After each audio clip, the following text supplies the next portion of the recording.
Hello my fellow Archons and welcome to another video. Yes, I am here, I'm uploading content again. We're here with the deck review, and I don't know if you guys saw my community post in the community tab of my YouTube channel, but I essentially posted saying that it's unfortunate that I haven't been uploading very much, and then I presented you guys with a upload schedule for the next couple of weeks.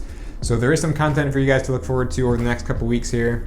And I really want to start again with the consistent uploads and actually putting out content. I've missed you guys, I've missed putting out content and making videos, so I really hope to be able to start doing that consistently again. But yeah, so this is actually a deck right here that I opened at GenCon. That it was hilarious and silly enough that I wanted to do a deck review on it and show you guys what's in this deck. It's actually pretty hilarious. So without further ado, let's get into this deck opening video. And hopefully this will be the start of an incredible new era of KeyForge content. Let's get started. All right, so like I just said, I opened this deck while I was at GenCon a few weeks ago. It's called Petratuvo Moridavant Archbishop, however you say that. It houses Saurian, Brobnar, and Equidon, and it has the Bellatorn Warrior as a token creature. A pretty solid token, 5 power, 2 armor, the biggest of all the tokens. It's really solid. Just the fact that it's so big and has that armor and doesn't really have much of a drawback aside from the training costs rare that it comes with. Yeah, it's just a really, really solid token. So I was very pleased to see that. And let's look at these cards here. So first off, it has a Symposium, but you'll notice that it has the Hedonistic Intent artwork. I'll put that up on screen over here so that you can see that Hedonistic Intent is the card that's supposed to have this art. Now at KeyForge Celebration, before Winds of Exchange had technically been fully released, we got to play with Winds of Exchange decks early, and there was a misprint where the card Symposium, like in this case, had the Hedonistic Intent artwork. I actually have a deck that has, from KeyForge Celebration, that has Hedonistic Intent and Symposium in the same pod, and they both have the same artwork. So I don't know why this, a deck from GenCon, many months after KeyForge Celebration, also has this weird misprint. So I wonder if this is maybe like stock from KeyForge Celebration that was available at GenCon, and so this misprint is still present. I don't really know, but that was interesting when I first opened it. So we have Symposium here, Recruit, Phalanx Strike, Double, Longsword Lector with 2 Ember Pips, Longsword Lector with a single Ember Pip, Crushing Charge, Chancellor Dexterous with an Ember Pip, Pax Oriana, which comes with 2 on its own, but then is enhanced with another one. And I actually have 2 of those, both enhanced with that extra Ember Pip. So it's like double Virtuous Works that they both also ward absolutely everything. So that was pretty cool. City State Interest with an Ember, and the training cost. So as you guys can probably guess already, there has to be a Cursed Relic in this deck somewhere.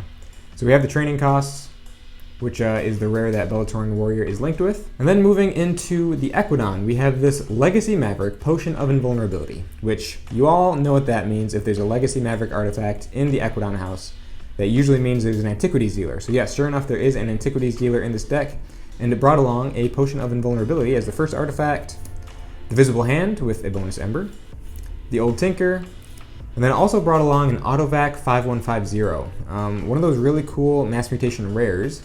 Action, you may discard a card from your archives. If you do, keys cost +3 during your opponent's next turn. Otherwise, archive a card. We have a Generous Offer, Gemcoat Vendor, Auction Off with an extra Ember Pip, TRE Ice Squire, Exoshell System, and there it is, the Cursed Relic, but wait, 2 of them. This is in fact a double Cursed Relic deck. These 2 cards are enhancing 12 extra Ember Pips into the deck. Which explains the absolutely insane Ember Pip count so far. And it just gets even crazier in the Brobnar house. So yes, this is a double Cursed Relic deck with an Antiquities dealer, which is such a cool combination of cards. Cursed Relic is one of my favorite rares from the set, as is Antiquities dealer. They're both really high priority chase cards for a lot of people. And so having double of one and then a single of the other is super cool to have in a single deck. Alright, so then moving into the Brobnar, we have Stratosmack with an Ember, Stratosmack normal, Rant and Rive, double, Pelf, Fresh Marks with a bonus Ember, Fire Spitter, Krog the Clumsy, Unguarded Camp with an Ember, Feats of Strength with an Ember, Blood of Titans, and Looter Goblin with an Ember. So yeah, this deck is chock full of Ember. And real quick, let's count and see just how many Ember pips there are in this deck. So we have 1, 2, 3, 4, 5, 6, 7, 8, 9, 10, 11, 12, 13, 14, 15, 16, 17, 18, 19, 20, 21, 22, 23, 24, 25, 26. There are 26 Ember pips right here in this single deck, which is just an absurd amount. It's like every card you play has at least 1 or 2 Ember. And so at GenCon, I was able to get a number of other pairs of eyes on this deck to look through it. And a lot of people really seem to like the look of it. I don't know like if it's super competitive or not. When I do play with it, it really is just play cards, gain Ember. If you can't keep up, then you can't keep up. Obviously things like Infernus would really hurt it, or lots of scaling Ember control. But I mean, just the fact that I'm hitting check usually just about every other turn, or even like every 3 turns, maybe even more frequently than that. It's just a super fast deck. Just play cards, get Ember constantly. It has its own scaling Ember control with the double Rant and Rive, which is super cool. The deck can spit out these Belatoran warriors that are made elusive by the Exoshell system right here. And then I can also then City State Interest to capture onto all these massive Belatoran warriors that are also elusive, and then ward all of them.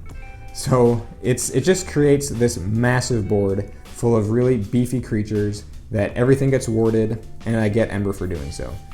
So it's a really fun deck. A lot of my creatures in this deck are above 4 power, so Crushing Charge is usually pretty safe to play.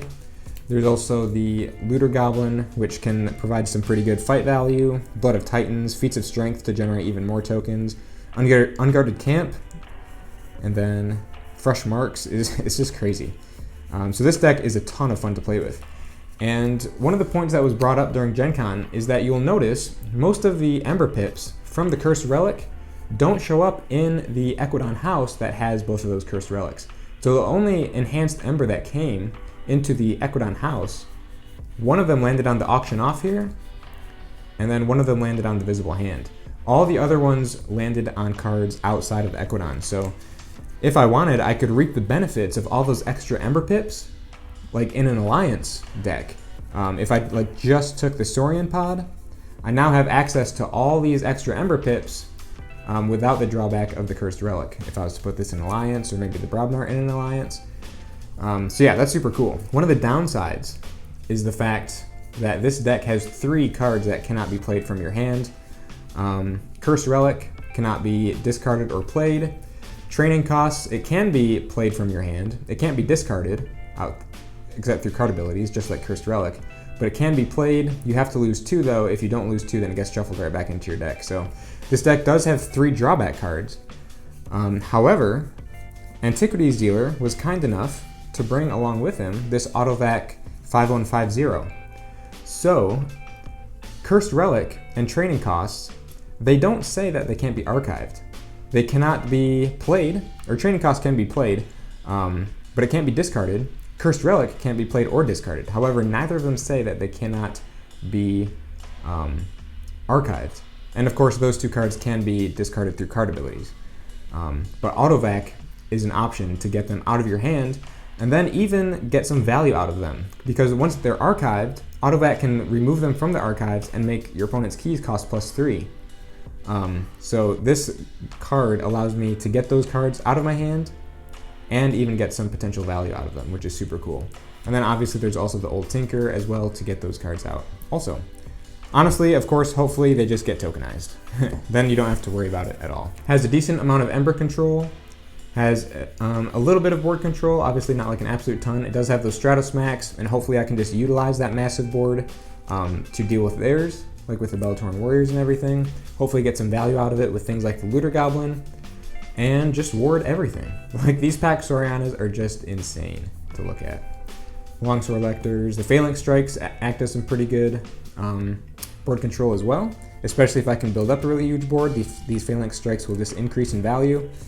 And then it has the weird misprinted Symposium, which I thought they did away with after KeyForge Celebration, but apparently here it is still. So yeah, this deck has been a ton of fun to play with. I've had a great time with it. It's won more of the games than it has lost. I've played a number of games with it, like 5 or 6, and I think it's only lost maybe once or twice.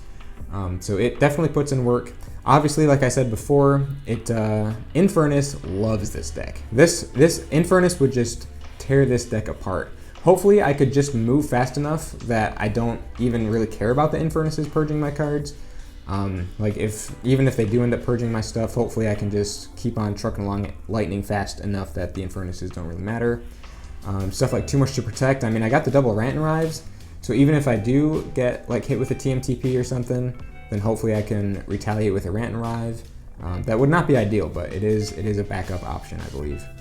So yeah, you guys will have to let me know what you guys think of this deck in the comments below, what sort of synergies you see, and yeah, just give me your general overall thoughts on the deck. I would love to hear them. This deck is so much fun. I'm so happy to have opened a double Cursed Relic deck. I've heard that they have been opened by other people. Like I said before, Cursed Relic is one of my favorite cards in the whole set. I always love to open a Cursed Relic deck, so the fact that I got 2 of them in the same deck is just amazing to me. And Antiquity Sealer. Super cool. 2 rares that you'll love to see. But yeah, so thank you all so much for watching. Let me know what you guys think, and I cannot wait to see you all again in the next one. Again, check the community tab in my YouTube channel to see the stream or the upload schedule over the next couple weeks, and I might throw some live streams in there as well. But yeah, thanks again for watching, and I'll see you all again in the next one. See you later.